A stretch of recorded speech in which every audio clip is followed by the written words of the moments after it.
Bismillahirrahmanirrahim.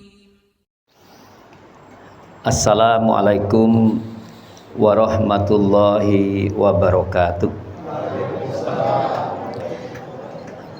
Alhamdulillahilladzi arsala rasulahu bil huda wa dinil haqq liyudhhirahu 'alad dini kullihi walau karihal musyrikun. Asyhadu an la ilaha illallah wahdahu la syarikalah wa asyhadu anna Muhammadan abduhu wa rasuluhu la nabiyya ba'dah. Bapak Ibu jamaah rahimakumullah, pertama mari kita haturkan sejenak rasa syukur kita kepada Allah karena kita tidak hanya sekedar dipertemukan dengan bulan Ramadan, tapi kita diberikan oleh Allah kesanggupan untuk menikmati indahnya Ramadan ini. Semua orang yang hidup hari ini itu berarti dia dipertemukan oleh Allah dengan Ramadan. Tapi tidak semua orang yang bertemu dengan Ramadan dia bisa menikmati indahnya bulan yang agung ini. Betul Pak Nggih? Ya, ada yang orang sampai sekarang tidak merasa bahwa bulan yang ada ini, bulan yang sekarang kita sedang berada di dalamnya ini adalah bulan yang luar biasa, Pak. Dari 12 bulan yang kita kenal dalam tahun Islam, hanya bulan Ramadan yang namanya disebut di Al-Quran, Pak. Kita tahu ada Muharram, Safar, Rabiul Awal, Rabiul Akhir, semuanya itu tidak disebut di Al-Quran, kecuali hanya bulan Ramadan. Syahrul Ramadan alladzi unzila fihil Quran hudal linnas wa bayyinatin minal huda wal furqan. Itu dalam surah Al-Baqarah ayat 185. Adapun yang lain tidak disebut. Ini menunjukkan bahwa bulan Ramadan adalah bulan yang istimewa. Pak, saya belum masuk ke materi. Saya hanya ingin menyampaikan sedikit agar jenengan di akhir Ramadan ini tidak semakin lemah. Eman, Pak, eman. Ya. Jadi di akhir Ramadan ini kita harus semakin semangat. Ya. Hadirin sekalian, ada 4 kemuliaan yang Allah janjikan bagi orang yang rajin sholat malam. Ini tidak bisa diraih walaupun subuh sehusu apapun, isya sehusu apapun. Ini benar-benar Allah janjikan kepada orang yang sholat malam. Disebutkan dalam surah Al-Isra, surah yang ke-17, mulai ayat 78 sampai 80. Wa minal laili fatahajjat bihi nafilatan lak, dan seterusnya. 4 kemuliaan itu Bapak Ibu, yang pertama maqamam mahmuda, tempat yang terpuji. Yang kedua, yang ketiga, yang keempat sesuai dengan doa yang dibaca. Semerep nggih doa salat malam nggih. Rabbi adkhilni mudkhala sidqi wa akhrijni mukhraja sidqi wa ja'alni min ladzunka sultanan nasira. Orang yang rajin sholat malam itu, yang kedua, janji Allah akan dimasukkan dalam urusan dengan mudah. Jadi ketua RT mudah, jadi kepala sekolah mudah, jadi kepala bagian mudah, jadi ketua takmir mudah. Semuanya dimudahkan oleh Allah. Yang ketiga, kalau dia ada masalah, Allah hadirkan solusi yang paling bagus. Allah hadirkan jalan keluar yang paling bagus. Dan yang keempat, hadirin sekalian, orang yang rajin sholat malam itu kalau dia meraih prestasi apapun, prestasi ibadah, prestasi finansial, jabatan, pangkat dan sebagainya, lalu ada orang iri, ada orang dengki, ya, maka Allah hadirkan sultanan nasiro, kekuatan yang menolong. Lain sholat malam tidak ada Bapak Ibu. Nah, karena jenengan tadi mengatakan jam 2, jam 3, mohon maaf, tidak semua orang bisa meraih 4 kemuliaan ini karena sulit. Betul Pak nggih? Nah, perhatikan baik-baik. Di bulan Ramadan Allah dekatkan waktu itu, Pak. Allah dekatkan waktu itu. Jadi seakan-akan Allah mengatakan di bulan Ramadan kamu tidak perlu bangun jam 2, tidak perlu bangun jam 3. Jam 3-nya untuk sahur, Pak, bukan untuk sholat malam. Seakan-akan Allah mengatakan di bulan Ramadan cukuplah kamu datang ke masjid, sholat isya, lalu kamu lanjutkan dengan taraweh, maka aku akan berikan pahala dan kemuliaan sama seperti orang yang melakukan sholat itu, Pak. Jadi kalau di luar Ramadan kita ini tidak sanggup sholat malam, jarang sholat malam, lalu Allah pertemukan usia kita dengan Ramadan, masih juga belum mau sholat taraweh, ngapunten, sudah tidak ada bulan yang lebih bagus dari bulan Ramadan. Itu loh, Pak. Jadi yang kita lakukan barusan itu sudah sholat malam, Pak. Sudah sholat malam. Kalau jenengan tutup dengan witir, maka nanti malam sudah tidak ada sholat malam lagi. Apakah boleh sholat malam selain? Boleh, silakan, Pak. Sholat tahiyatul masjid, sholat istikharah, boleh. Tapi rangkaian sholat malam sudah selesai dengan ditutupnya dengan witir. Nah, hadirin sekalian, mengapa saya sampaikan ini? Agar kita ini merebut pahala Ramadan, mumpung masih kurang 5 hari, Pak Nggih. Masih kurang 5 hari. Ya, ini hadirin sekalian. Karena apa? Tidak ada jaminan bagi kita yang hadir di musola ini kelak meninggalnya dalam keadaan husnul khotimah. Tidak ada jaminan. Yang bicara, yang mendengarkan, yang berdiri, yang duduk, tidak ada jaminan, Pak. Betul nggih? Tidak ada jaminan, Pak. Ini yang ingin saya sampaikan. Temanya, nak, kamu tulis sayang, temanya jagalah akhir hidupmu. Ayo nak, ditulis nak. Ojo yang ti kon nulis. Jagalah akhir hidupmu. Bapak Ibu, suatu saat Rasulullah, Pak, di depan majelis begini nih, mungkin jumlahnya lebih banyak. Rasul itu mengatakan begini, kelak ada di antara kalian yang tinggal di neraka. Loh, Pak, apa gak medeni? Kelak ada di antara kalian yang tinggal di neraka dengan geraham sebesar gunung Uhud. Ini diucapkan Rasulullah di depan sahabat-sahabat yang militan, Pak. Hafal Quran, orang-orang yang pernah berperang bersama dengan Rasulullah. Rasul menyampaikan seperti itu. Kira-kira ada tidak orang yang khawatir? Tidak ada, Pak. Wong dia sudah merasa sholatnya 5 waktu di masjid. Seandainya Rasul hadir di tempat ini, Pak, hadir di musola Al-Mu'min ini, lalu Rasul menyampaikan seperti yang saya barusan sampaikan, jenengan pun mungkin juga tidak akan khawatir. Pastilah bukan saya yang dimaksud. Pastilah bukan saya. Wong saya ini 5 waktu di masjid, infak sedekah saya banyak, tahajud saya panjang, doa saya pun juga panjang. Tidak mungkin, paling orang lain. Karena apa? Kita merasa bahwa yang kita lakukan sekarang ini sudah menjadi jaminan akhir hidup kita. Salah, Pak. Tidak ada jaminan bagi kita ini untuk berakhir husnul khotimah. Hadirin sekalian, berjalannya waktu, Bapak Ibu, berjalannya waktu, satu persatu dari orang yang mendengarkan fatwanya Rasul tadi, Pak, meninggal. Termasuk Rasulullah meninggal. Berganti kepemimpinan kepada Khalifah Abu Bakar. Rasul pun meninggal. Tinggal 2, Pak. Orang yang mendengarkan itu, yang hidup tinggal 2. Kalau tinggal 2 berarti salah satu adalah yang dimaksud Rasul. Betul, Pak nggih? 2 orang itu, hadirin sekalian. Yang pertama adalah Ar-Rajal bin Unfuah, hafal 30 juz, hafal Quran. Orang yang dikenal dekat dengan Rasulullah, keluar masuk masjid, naik turun mimbar. Orang yang dikenal alim. Yang satu lagi mu'allaf, Bu. Mu'allaf, baru 3 tahun sebelum Rasul meninggal, dia masuk Islam. Namanya Abu Hurairah, orang Taif. Taif itu, Pak, 100 kilo dari kota Mekah. Suhunya dingin. Jenengan kalau di hotel, ya, umroh atau haji, di hotel dapat suguhan anggur, buah pir, atau mungkin apel, Pak G, itu kemungkinan besar diambil dari Taif. Kalau dari Batu mungkin kejauhan, Pak. Nggih.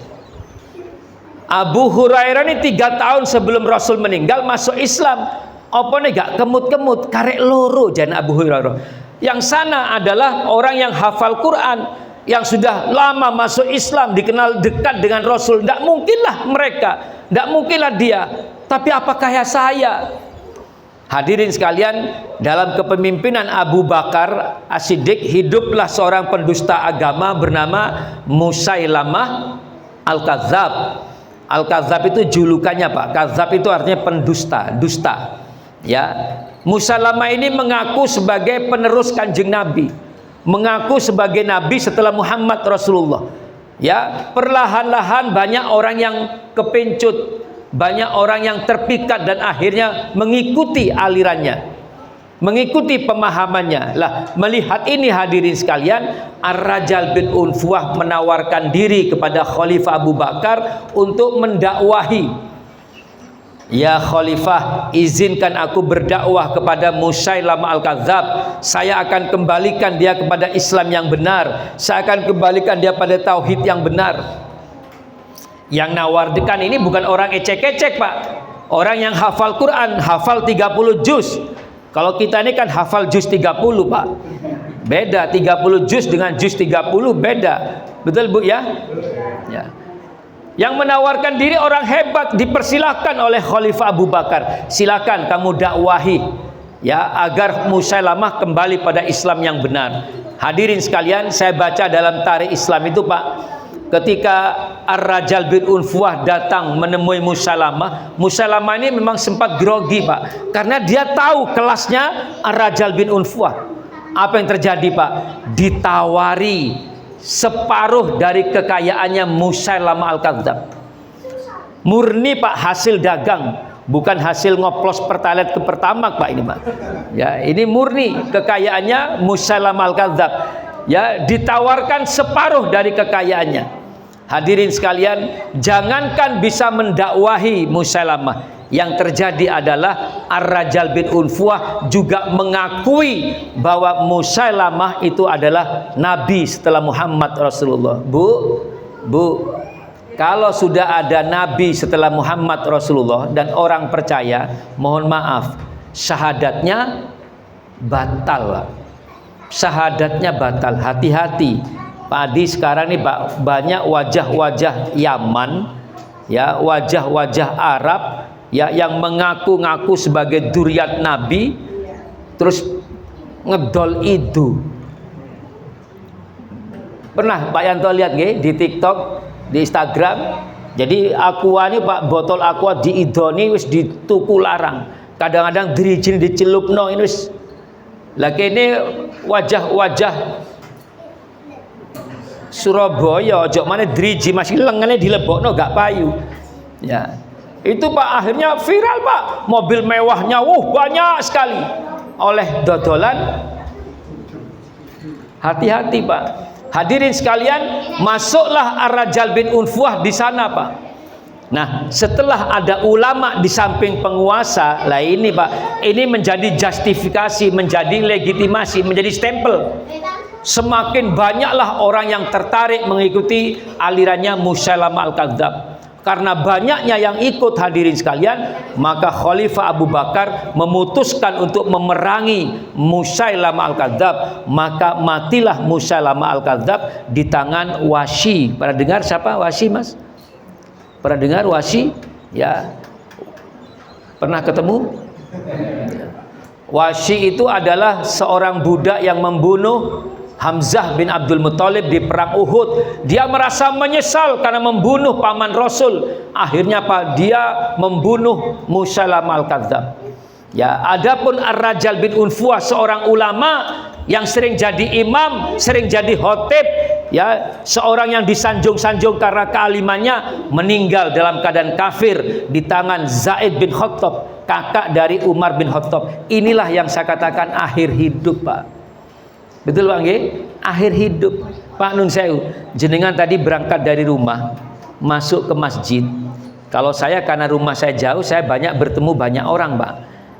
Atau mungkin waktu subuhan jenengan masuk ke masjid, ngapunten Pak Adi karena mungkin rumahnya agak jauh, Pak ya, subuhan masuk ke masjid, ketemu sama orang di pinggir jalan, ngapunten, sik keleleran, ojo dibatin Pak, ojo dirasani. Wae subuhan sik nyangkruk, wae subuhan kok sik main skak, wae subuhan sik main remi, wae subuhan, betul Pak nggih? Ndak usah sik ngopi. Jangan Pak. Karena apa? Akhir hidup kita belum tentu lebih baik dari mereka. Kalau kita sanggup dakwahi mereka, ajak mereka masuk ke masjid, entah dengan cara apa, dengan sembako, dengan biaya sekolah, dengan pengobatan gratis, dengan sarung, dengan apapun, ajak mereka. Karena kebutuhan mereka dengan kita ini beda Pak. Kalau kita ini sudah gak butuh apa-apa kecuali pahala dari Allah. Kalau mereka ini masih butuh macam-macam, hadirin sekalian, belum tentu. Nah, cerita yang lain ada di ceritanya Umar bin Khattab, Bu, semerap Umar bin Khattab nggih. Semerap Bu nggih. Pernah ketemu di mana Bu? Umar bin Khattab itu Bapak Ibu masuk Islamnya itu hampir 7 tahun setelah Nabi diangkat menjadi Rasul.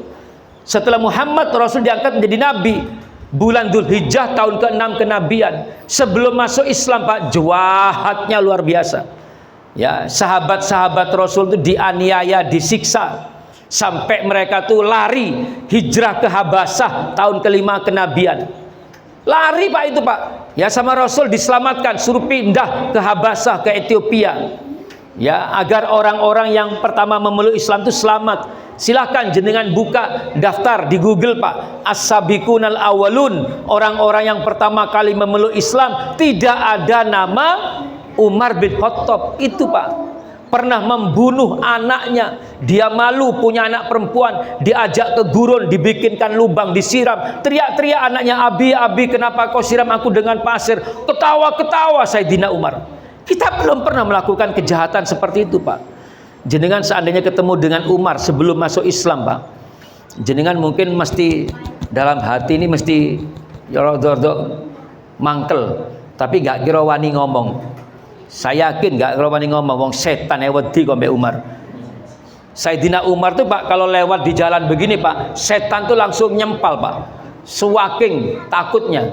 Si jembek kene, nek kene lewat kene, setan sing nang warung ngumpul kabeh digrogoti ini. Hadirin sekalian, Sayyidina Umar itu begitu jahatnya dengan Islam, Bu. Begitu masuk Islam hadirin sekalian, hanya dengan seuntai ayat Al-Quran, surah Toha, surah yang ke-20 ayat yang ke-14. Innani anallahu la ilaha illa ana fa'buduni wa aqimis sholat li dzikri. Hanya dengan ayat ini Sayyidina Umar tersungkur, ya, bersimpuh di hadapan Muhammad, masuk Islam di rumah Arqam bin Abi Arqam. Yang terjadi apa? Islamnya dibimbing oleh Allah, lebih bagus kualitasnya dengan orang-orang yang pertama kali memeluk Islam. Apa yang terjadi Pak? Setelah meninggal, ini hadiah dari Allah Pak. Zuhudnya luar biasa. Dia tuh seorang khalifah, tapi sehari-hari tidur di emperan masjid. Raja Persia itu Pak, ketika mau bertemu dengan Sayyidina Umar, diantar oleh orang-orang itu ke masjid.